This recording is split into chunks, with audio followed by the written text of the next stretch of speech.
CUET score വന്നു. CUET score വന്നതുകൊണ്ട് മാത്രം കാര്യമില്ല. അതിൻ്റെ അടിസ്ഥാനത്തിൽ മാത്രം കോഴ്സോ കോളേജോ ഇൻസ്റ്റിറ്റ്യൂട്ടോ ഗ്യാരണ്ടീഡ് അല്ല. മറിച്ച് ഇനി അങ്ങോട്ട് ഒരുപാട് പ്രോസസ്സുകളുണ്ട്. പ്രത്യേകിച്ച് അധികം ആളുകളും ഐക്കാർ അലോട്ട്മെൻറ്റ് പ്രോസസ്സിൽ പങ്കെടുക്കാൻ കൂടിയാണ് CUET അപ്പിയർ ചെയ്യുന്നത്. അതുകൊണ്ട് ഐക്കാറിൻ്റെ അലോട്ട്മെൻറ്റ് പ്രോസസ്സിൽ സെപ്പറേറ്റ് തന്നെ പങ്കെടുക്കേണ്ടതുണ്ട്. അതുമായിട്ട് ബന്ധപ്പെട്ട സൈറ്റിൽ കയറി നമ്മൾ അലോട്ട്മെൻറ്റ് പ്രോസസ്സിൽ പങ്കെടുക്കാനുള്ള രജിസ്ട്രേഷൻ പ്രോസസ്സ് ചെയ്യേണ്ടതുണ്ട്. അതുകൊണ്ട് എപ്പോഴും നിങ്ങളത് അപ്ഡേറ്റ് ചെയ്തുകൊണ്ടിരിക്കുക. അത് കഴിഞ്ഞാൽ മറ്റൊരു വിഭാഗം പ്രധാനമായിട്ടും Delhi university, Hyderabad central university, അതുപോലെ പോണ്ടിച്ചേരി യൂണിവേഴ്സിറ്റി, ബനാറസ് ഹിന്ദു യൂണിവേഴ്സിറ്റി പോലുള്ള യൂണിവേഴ്സിറ്റികളുടെ അണ്ടർ ഗ്രാജുവേറ്റ് പ്രോഗ്രാമോ പാരാമെഡിക്കൽ ചില ഇൻസ്റ്റിറ്റ്യൂട്ടുകളിൽ അലൈഡ് ഹെൽത്ത് സയൻസുമായിട്ട് ബന്ധപ്പെട്ട പ്രോഗ്രാമുകൾ ചില ഇൻസ്റ്റിറ്റ്യൂട്ടുകളിൽ കിട്ടാനുള്ള സാധ്യത മുൻനിർത്തിക്കൊണ്ടും ഈ ഒരു CUET അപ്പിയർ ചെയ്തിട്ടുണ്ടാവാം. അങ്ങനെയാണെങ്കിൽ നിങ്ങൾ ചെയ്യേണ്ട ഒരുപാട് കാര്യങ്ങളുണ്ട്. അതിനു മുമ്പ് വളരെ പ്രധാനപ്പെട്ട ഒരു 4 കാര്യങ്ങൾ നിങ്ങളോട് സംസാരിക്കാനാണ് ഞാൻ ആഗ്രഹിക്കുന്നത്. പൊതുവെ എൻജിനീയറിങ്ങും മെഡിസിനും അല്ലെങ്കിൽ CAയോ CUETയോ എന്ന രീതിയിലാണ് ആളുകളുടെ ഒരു ചോയ്സ് പോകുന്നത്. CUET ഭയങ്കര ഒരു ആനക്കാര്യമായിട്ട് ഞാൻ പറയുന്നില്ല, എന്നാൽ നല്ലൊരു അവസരമാണത്. CUETയിൽ ചെയ്ത് ടെസ്റ്റ് എഴുതി കിട്ടി എന്നതുകൊണ്ട് മാത്രം ജോബോ കരിയറോ ഗ്യാരണ്ടീഡ് ആവുന്നില്ല. നാട്ടിൽ നിന്നൊന്ന് രക്ഷപ്പെട്ട് പുറത്ത് പോയി പഠിക്കാം, ഒന്ന് മാറി നിൽക്കാം, പുറത്ത് വലിയ കോളേജുകളിലും യൂണിവേഴ്സിറ്റികളിലും പഠിച്ചു കഴിഞ്ഞാൽ ജോലിയൊക്കെ കിട്ടാൻ സാധ്യതയുണ്ട് എന്ന അർത്ഥത്തിലും നിങ്ങൾ ദയവ് ചെയ്ത് CUETയെ കാണരുത്. അതിൻ്റെ പർപ്പസ് ലക്ഷ്യം വളരെ കൃത്യമായിരിക്കണം. ഒന്നാമത്തേത് ഐക്കാർ വഴി കിട്ടാനുള്ള സാധ്യത.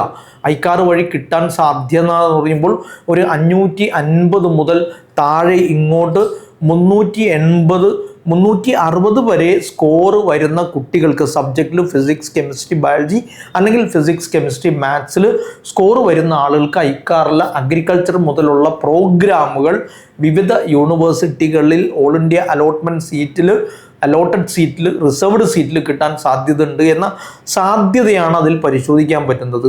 ഒരു 550 എന്നൊക്കെ പറയുമ്പോൾ ഒരു 300 ചില്ലുവാനം റാങ്ക് വരെ ഓൾ ഇന്ത്യയിൽ അഗ്രികൾച്ചറിന് വരാറുണ്ട്. 512, 346 ആയിട്ട് വന്നിട്ടുണ്ട്. ആ അർത്ഥത്തിൽ നിങ്ങൾക്കത് ഉപയോഗപ്പെടുത്താം. 290 എന്ന് പറയുമ്പോൾ ഒരു 12,000, 13,000 റാങ്കിനുള്ളിലൊക്കെ വന്നിട്ടുണ്ട് എന്നതുകൊണ്ട് ആ റാങ്ക് വെച്ച് ഐക്കാർ വഴി നിങ്ങൾക്ക് കയറാം.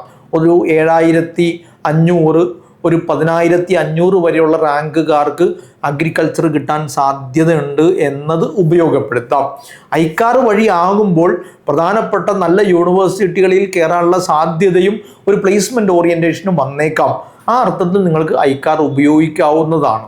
കേരളത്തിന് പുറത്തു പോകുമ്പോൾ അവിടുത്തെ ഒരു ഭൂപശ്ചാത്തലം, അവിടുത്തെ ഒരു സാമൂഹിക വ്യവസ്ഥ, അവിടുത്തെ ഒരു രീതി, അവിടുത്തെ ഒരു സ്ഥലത്തിൻ്റെ പ്രത്യേകതകൾ, അവിടുത്തെ ഒരു കൾച്ചർ, ഇതൊക്കെ മനസ്സിലാക്കിയിട്ട് വേണം അങ്ങോട്ട് പോവാൻ. അത് പ്രത്യേകം ശ്രദ്ധിക്കുക. മറ്റൊന്ന്, ഐക്കാർ കഴിഞ്ഞാൽ പിന്നെ പാരാമെഡിക്കൽ കോഴ്സുകൾ, നമ്മുടെ നാട്ടിൽ പാരാമെഡിക്കൽ കോഴ്സുകൾ കിട്ടണമെങ്കിൽ ഇൻഡെക്സ് മാർക്ക് നന്നായിട്ട് വേണം. പ്രത്യേകിച്ച് physics, chemistry, biology 12th mark പരിഗണിച്ചിട്ടാണ് അലോട്ട്മെൻറ്റ് പ്രോസസ്സ് നടത്തുന്നത്. അതില്ലാത്ത കുട്ടികളെ സംബന്ധിച്ചും മാർക്കില്ല എങ്കിൽ സെൽഫ് ഫിനാൻസിൽ പോവേണ്ടി വരും. സെൽഫ് ഫിനാൻസിൽ പോയില്ലെങ്കിൽ, അതും കിട്ടിയില്ലെങ്കിൽ, ഇൻഡെക്സ് മാർക്ക് അതിനനുസരിച്ചില്ലെങ്കിൽ പുറത്ത് വലിയ പൈസ കൊടുത്ത് പോവേണ്ടി വരും എന്ന് തോന്നുന്ന ആളുകൾക്ക് പാരാമെഡിക്കലിലെ ചില കോഴ്സുകൾ അപ്ലൈ ചെയ്യാൻ വലിയ ഫീസില്ലാതെ പഠിക്കാനുള്ള ഒരു സുവർണാവസരമാണ് ഈ CUET എന്ന് പറയുന്നത്.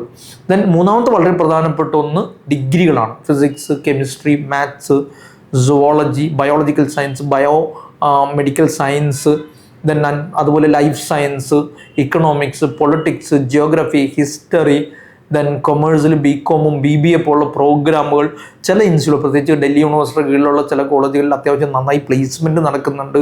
പ്രത്യേകിച്ച് statistics, maths, economics, BBA, BCom, BSc chemistry പോലുള്ള സബ്ജക്റ്റുകൾക്കൊക്കെ ഡിഗ്രി കഴിയുമ്പോൾ തന്നെ അത്യാവശ്യം കുഴപ്പമില്ലാത്തൊരു പ്ലേസ്മെൻറ്റ് നടക്കുന്നുണ്ട് എന്നതുകൊണ്ട് ആ പ്ലേസ്മെൻറ്റ് മുന്നിൽ കണ്ടുകൊണ്ട് നമുക്ക് CUETയുടെ അവസരം ഉപയോഗപ്പെടുത്താം. ഞാൻ പറഞ്ഞല്ലോ, വളരെ പ്രധാനപ്പെട്ട 4 കാര്യങ്ങൾ. നിങ്ങൾ CUET സ്കോർ വന്നതുകൊണ്ട് മാത്രം കാര്യമില്ല. നിങ്ങളുടെ പ്രിഫറൻസിലുള്ള യൂണിവേഴ്സിറ്റികളുടെയും കോഴ്സുകളുടെയും ഒരു ലിസ്റ്റ് ആദ്യം തയ്യാറാക്കി ആ യൂണിവേഴ്സിറ്റികളുടെ സൈറ്റ് എപ്പോഴും പരിശോധിച്ച് ആപ്ലിക്കേഷൻ വിളിച്ചിട്ടുണ്ടോ എന്ന് നിങ്ങൾ പരിശോധിച്ചു കൊണ്ടേയിരിക്കണം.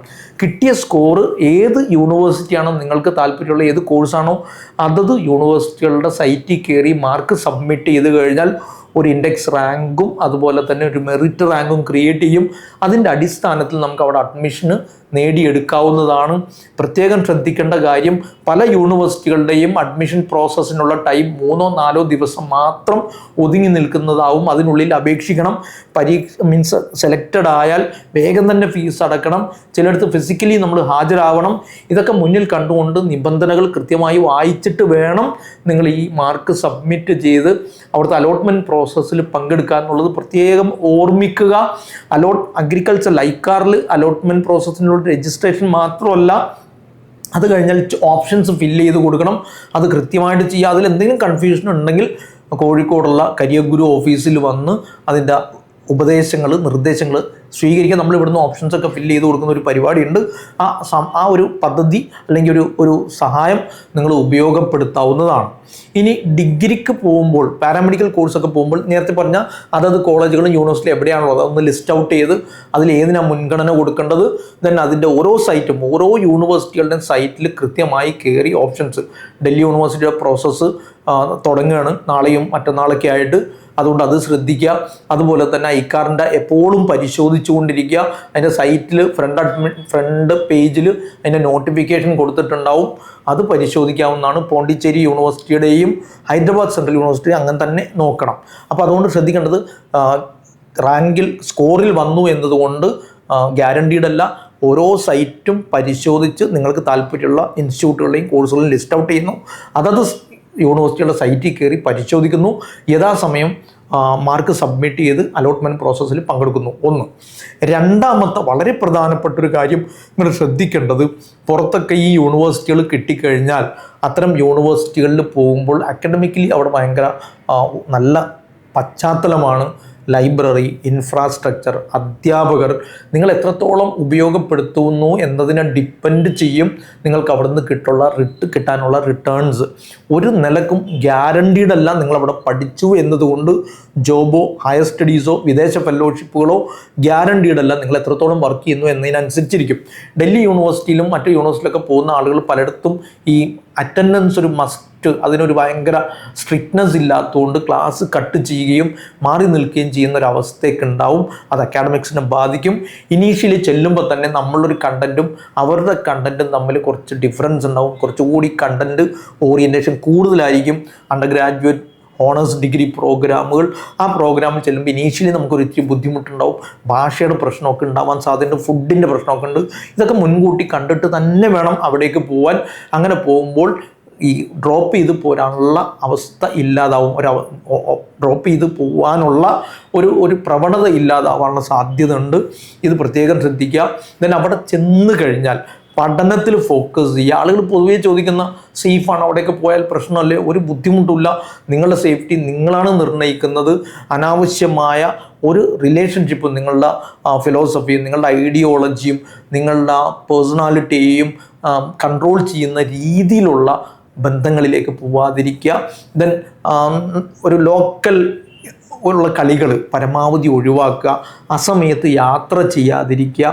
ദെൻ അതുപോലെ തന്നെ ഒറ്റക്കാവാതിരിക്കുക. ഇത്തരം കാര്യങ്ങൾ ചെയ്താൽ ക്യാമ്പസിലെ അക്കാഡമിക് വർക്കുകൾക്ക് അപ്പുറത്തേക്ക് ഇൻറ്റേൺഷിപ്പുകളും പ്രോഗ്രാമുകളും പ്രോസസ്സുകളും സെമിനാറുകളും പരിപാടികളും പേപ്പർ പ്രസൻറ്റേഷനൊക്കെ കിട്ടിയാൽ അത്തരം അക്കാദമിക് ആക്ടിവിറ്റീസിൽ സജീവമായിട്ട് പങ്കെടുക്കുക. ഒരു വൈബാക്കുക, കമ്പനി അടിക്കുക, കറങ്ങി നടക്കുക, ജോറാക്കുക, അങ്ങനത്തെ പരിപാടികളൊക്കെ പരമാവധി അക്കാഡമിക്സിലേക്ക് കൺവേർട്ട് ചെയ്യുക. അത് ഉപയോഗപ്പെടുത്തിയാൽ തീർച്ചയായിട്ടും നല്ല കരിയർ ഉണ്ടാക്കിയെടുക്കാൻ പറ്റും. ഭാഷ, വ്യത്യസ്ത കൾച്ചറുകൾ, അതിൻ്റെ ഒരു എക്സ്പോഷർ, ഫാക്കൽറ്റിയൊക്കെ വെറുപ്പിക്കാതെ, പ്രത്യേകിച്ച് വിദേശ ഫെലോഷിപ്പിക്ക് ആഗ്രഹിക്കുന്ന ആളുകളെങ്കിൽ LOR ലെറ്റർ ഓഫ് റെക്കമെൻഡേഷൻസ് ഒക്കെ ഇമ്പോർട്ടൻ്റ് ആയതുകൊണ്ട് അതൊക്കെ നേടിയെടുക്കാൻ ശ്രദ്ധിക്കുക. കോകരിക്കുലർ ആക്ടിവിറ്റീസ് അത് പ്രത്യേകം ശ്രദ്ധിക്കുക. അപ്പോൾ ശ്രദ്ധിക്കേണ്ട ഒരു കാര്യം, കേരളത്തിൻ്റെ പോലെ ഒരു ഭയങ്കര vibe arts days, sports days, മറ്റ് പരിപാടികൾ, കലാപരിപാടികൾ, NSS ഇതൊന്നും ആയിരിക്കില്ല. ക്ലബ്ബുകൾ ഉണ്ടാവും. ആ ക്ലബ്ബുകളിൽ നിങ്ങൾക്ക് സജീവമാകും. ലോക്കൽ കുട്ടികൾ ഭയങ്കരമായിട്ട് വരുന്നതുകൊണ്ട് ഹിന്ദി സ്പീക്കിംഗ് കുട്ടികളിൽ ഒരു ഡൊമിനേഷൻ ഉണ്ടാവും എന്നുള്ളതുകൊണ്ട് അത് മാറ്റി നിർത്തി മലയാളി ഫുഡും മലയാളി റെസ്റ്റോറൻറ്റും മലയാളി ഗ്രൂപ്പും അന്വേഷിച്ച് പോകാതെ കിട്ടിയ അവസരം മുതലാക്കാൻ ശ്രദ്ധിക്കുക. ഇത്തരം കാര്യങ്ങൾ ശ്രദ്ധിച്ചു കഴിഞ്ഞാൽ ലോകത്തെ ഏറ്റവും മികച്ച യൂണിവേഴ്സിറ്റികളുടെ കൂട്ടത്തിൽ എണ്ണാൻ പറ്റുന്നതാണ് Delhi university, Aligarh Muslim university, Jamia Millia Islamia, Banaras Hindu university, Hyderabad central university, Pondicherry university പോലുള്ള സെൻട്രൽ യൂണിവേഴ്സിറ്റികൾ ഏറ്റവും പ്രീമിയറായ യൂണിവേഴ്സിറ്റികൾ എന്നത് പ്രത്യേകം ശ്രദ്ധിക്കുക. അതോടൊപ്പം ഇക്കണോമിക്സ് പോലുള്ള സബ്ജക്റ്റുകൾ, കൊമേഴ്സുമായിട്ട് ബന്ധപ്പെട്ടത്, സയൻസിലെ പ്രധാനപ്പെട്ട സബ്ജക്റ്റുകളൊക്കെ പഠിക്കാൻ പറ്റുന്ന പ്രീമിയർ ഇൻസ്റ്റിറ്റ്യൂട്ടുകൾ വേറെയുമുണ്ട്. അത്തരം സംവിധാനങ്ങൾ ഉപയോഗപ്പെടുത്തുക. ഇത്തരം കാര്യങ്ങൾ ശ്രദ്ധിച്ചു കഴിഞ്ഞാൽ തീർച്ചയായിട്ടും സെൻട്രൽ യൂണിവേഴ്സിറ്റികളുടെ അലോട്ട്മെൻറ്റ് പ്രോസസ്സിൽ പങ്കെടുക്കുന്നത് ഗുണപരമാവും. ഇത് പ്രത്യേകം ശ്രദ്ധിക്കുക. നിങ്ങൾ ഡിഗ്രിക്ക് അവിടെ ചെന്ന് കഴിഞ്ഞാൽ സത്യത്തിൽ ഇവിടെ പഠിക്കുന്ന ഡിഗ്രികളൊക്കെ തന്നെയാണ് അവിടെയും പഠിക്കുന്നത്.